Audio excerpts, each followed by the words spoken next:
pamamagitan po ng katotohanan ng mga salita ng Diyos na nakasulat sa Biblia, ngayon po ay mag-aaral po tayo. Ang ating pong pag-aaralan ay ukol po sa isang panawagan. Ang panawagan po ay karaniwang ginagamit kapag merong isang mahalagang mensahe na dapat pong makarating sa mga tao, sa kinauukulan. At karaniwan po, yung panawagan o sabihin pa nating babala, advisory, warning, ay karaniwan pong ginagawa pagka meron pong napipintong isang kalamidad o kaya may darating na malaking kapahamakan.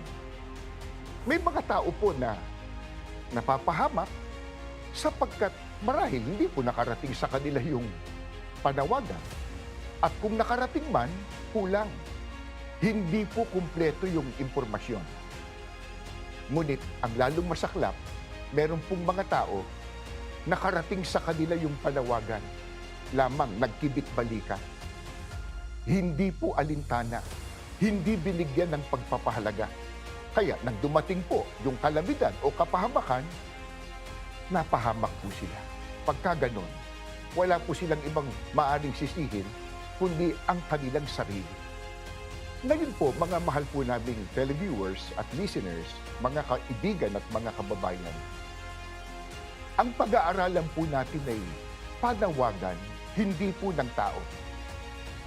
Ito po ay panawagan ng ating Panginoong Diyos na nakasulat po sa Biblia. Sino ang kanyang tinatawagan? Ano yung kanyang panawagan? Bakit mahalaga yun na malaman ng lahat ng tao? Pakinggan po ninyo, Biblia po ang sasagot sa ating mga katanungan, hindi po kuro-kuro, hindi po opinyon, hindi po sariling interpretasyon, hindi po palapalagay. Yun pong nakalagay o nakasulat po sa Biblia na katotohanan. Dito po sa awit 49, ang mga talata po ay 1 hanggang 2. Dinggin ninyo ito, ninyong lahat na mga bayan.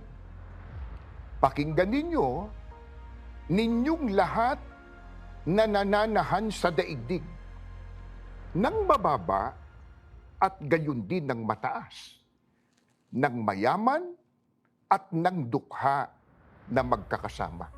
Ang binasa ko po, panawagan mismo ng ating Panginoong Diyos na nakasulat po sa Biblia.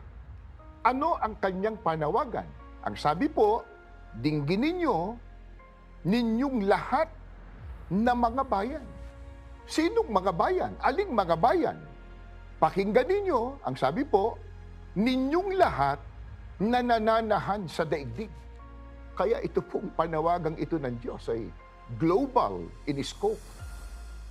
Pangbuong daigdig po. Pero sino sa buong daigdig ang tinatawagan ng Panginoon Diyos? Ang meron pong panawagan ng Panginoon Diyos. Ang sabi po, ng mababa, gayon din ng mataas, ng mayaman at ng dukha na magkakasama. Lahat po ng uri ng tao, kay mababa, kay malaki, kay hindi kilala, kay kinikilala, at kahit mahirap, kahit po mayaman, wala pong exempted. Lahat anya ng tao sa buong daigdig.